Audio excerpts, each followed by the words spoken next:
প্রিয় ছাত্রছাত্রীরা, আজকে আমি তোমাদেরকে এই ভিডিওর মাধ্যমে ক্লাস 10-এর ভৌতবিজ্ঞানের যে প্রশ্নগুলো দেওয়া হয়েছে 2025 সালের মাধ্যমিক পরীক্ষার জন্য রায়মাটির প্রশ্নচিত্রা, সেখানে দ্বিতীয় পর্যায়ের মূল্যায়ন অর্থাৎ সেকেন্ড সামেটিভের জন্য স্কুল নম্বর 12, এই 12 নম্বর স্কুলে যে প্রশ্নগুলো দেওয়া হয়েছে সেখানে এমসিকিউ মেথড টাইপের যে প্রশ্ন আছে সেই প্রশ্নগুলো নিয়ে আমরা আজকে এই ভিডিওর মধ্যে আলোচনা করবো। ভিডিওটা শুরু থেকে শেষ অবধি অবশ্যই তোমরা দেখবে।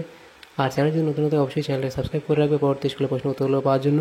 এবং এর আগে যে স্কুলগুলো ছিল 1 থেকে 12 অবধি, 1 থেকে 11 অবধি, সেই স্কুলগুলোর প্রশ্ন উত্তর আমরা অলরেডি চ্যানেল আপলোড করে দিয়েছি, তোমরা সেখান থেকে সেই প্রশ্ন উত্তরগুলো দেখে নেবে প্লে লিস্ট থেকে।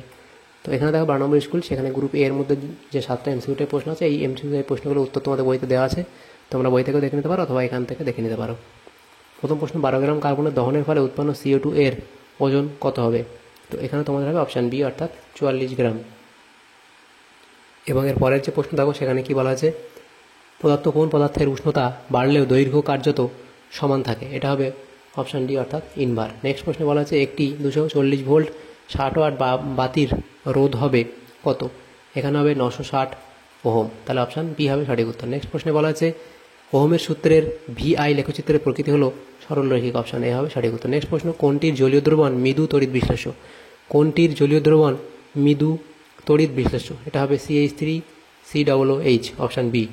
নেক্সট প্রশ্নে বলা আছে অসওয়াল্ড পদ্ধতিতে নাইট্রিক অ্যাসিড প্রস্তুতিতে ব্যবহৃত হয় যে অনুঘটক, সেটা হলো প্লাটিনাম, রেডিয়াম, তারজালি, অপশান ডি। নেক্সট প্রশ্ন, অ্যামালগামের একটি আবশ্যক উপাদান হলো অ্যামালগামের একটি আবশ্যক উপাদান হলো অপশান সি অর্থাৎ মার্কারি। তাহলে যে প্রশ্নগুলো ছিল গ্রুপ এর মধ্যে এমসিকিউ টাইপ, সেগুলো হয়ে গেল। নেক্সট দেখো যে প্রশ্ন আছে সেখান থেকে তোমরা দেখে নাও। এখানে দেখো যে প্রশ্নগুলো আছে গ্রুপ বি এর মধ্যে 9টা প্রশ্ন আছে। 9 নম্বর, নিম্নলিখিত প্রশ্নগুলো উত্তর দাও, বিকল্প প্রশ্নগুলি লক্ষণীয়। প্রথম প্রশ্ন, একটি গ্যাসের আণবিক ওজন 16 হলে তার বাষ্প ঘনত্ব কত? একটি গ্যাসের আণবিক ওজন 16 হলে তার বাষ্প ঘনত্ব কত? তার বাষ্প ঘনত্ব কত হবে? তার আণবিক ওজনকে 2 দিয়ে ভাগ করলে বাষ্প ঘনত্ব হয়ে যাবে, অর্থাৎ বাষ্প ঘনত্ব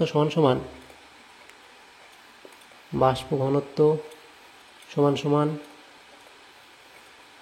আণবিক ওজন বাই 2, এটা হলো সূত্র। এবার এখানে দেখো আণবিক ওজন 16/2, তাহলে কত হবে? 8, তাহলে তার বাষ্প ঘনত্ব কত হবে? 8। এনটিপিতে কোনো গ্যাসের আয়তন 44.8 লিটার, ওই গ্যাসের বাষ্প ঘনত্ব 7 হলে গ্যাসটির ভর কত? তো দেখো এখানে আণবিক ভর কি হবে? তাহলে সেমভাবে দেখো আণবিক ভর সমান কি? বাষ্প ঘনত্ব ইন্টু 2, তো সেখানে দেখো কত বলেছে? বাষ্প ঘনত্ব 7, তাহলে তার আণবিক ভর কত পেলাম আমরা? 14 গ্রাম। আণবিক ভর পেলাম আমাদের 14। এবং তারপর দেখো কি বলা হয়েছে, এখানে চেয়েছে কি গ্যাসটির ভর কত। এনটিপিতে কোনো গ্যাসের আয়তন এত হলে ওই গ্যাসের বাষ্প ঘনত্ব 7 হলে গ্যাসটির ভর কত? তাহলে এটা 14 বেরোলো গ্যাসটির ভর।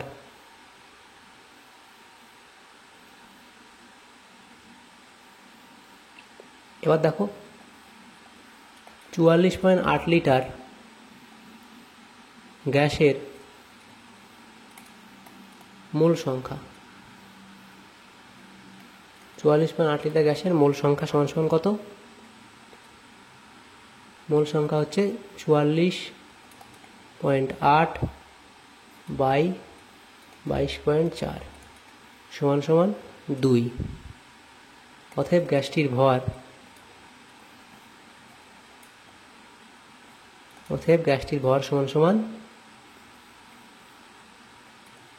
14 গুণ 2 সমান 28 গ্রাম। নেক্সট প্রশ্ন, কোন ধাতুর তাপ পরিবাহিতাঙ্কের মান সর্বাধিক? এটা হলো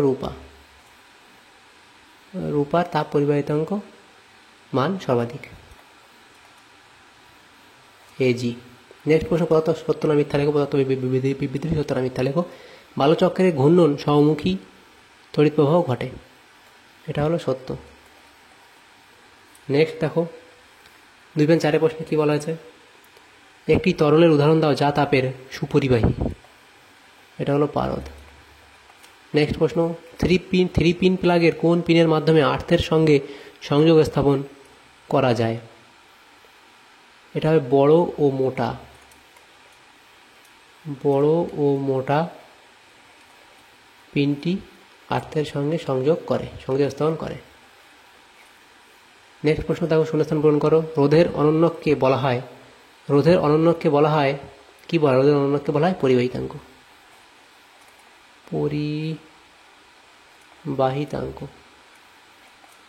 নেক্সট প্রশ্ন, সিইউ তড়িৎদ্বার ব্যবহার করে CuSO4 এর জলীয় দ্রবণে তড়িৎ বিশ্লেষণ করলে ক্যাথোড তড়িৎদ্বারের ভরের কি পরিবর্তন ঘটে? ওজন বৃদ্ধি পাবে। ওজন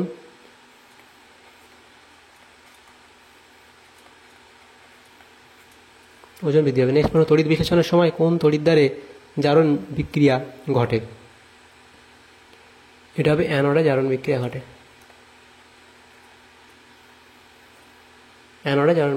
নেক্সট প্রশ্ন, একটি ধাতুর উদাহরণ দাও যেটি থার্মিট পদ্ধতিতে নিষ্কাশন করা সম্ভব। তেমন লোহা, ক্রোমিয়াম, ম্যাঙ্গানিজ, এগুলো থার্মিট পদ্ধতিতে নিষ্কাশন করা সম্ভব। পরের প্রশ্ন, লেড অ্যাসিডের দ্রবণে সিক্ত সাদা কাগজ H2S গ্যাসের মধ্যে আনলে কাগজের রং কি হবে? এটা কি হবে? কাগজের রং কালো হবে। নেক্সট প্রশ্ন, ক্যালসিয়াম সায়ানাইড ও কার্বনের মিশ্রণকে কি বলে? ক্যালসিয়াম সায়ানাইড ও কার্বনের মিশ্রণকে কি বলে? নাইট্রোলিম বলা হয়। নাইট্রোলিম বলে। তাহলে দেখো, এখানে যে প্রশ্নগুলো ছিল গ্রুপ A এবং B এর মধ্যে 12 নম্বর স্কুলে, সেই প্রশ্ন উত্তরগুলো আমরা করে নেব আজকে। যদি তোমাদের সামর্থ্য উপরে এসে থাকে তো অবশ্যই লাইক করবে। Thank you, thanks for watching.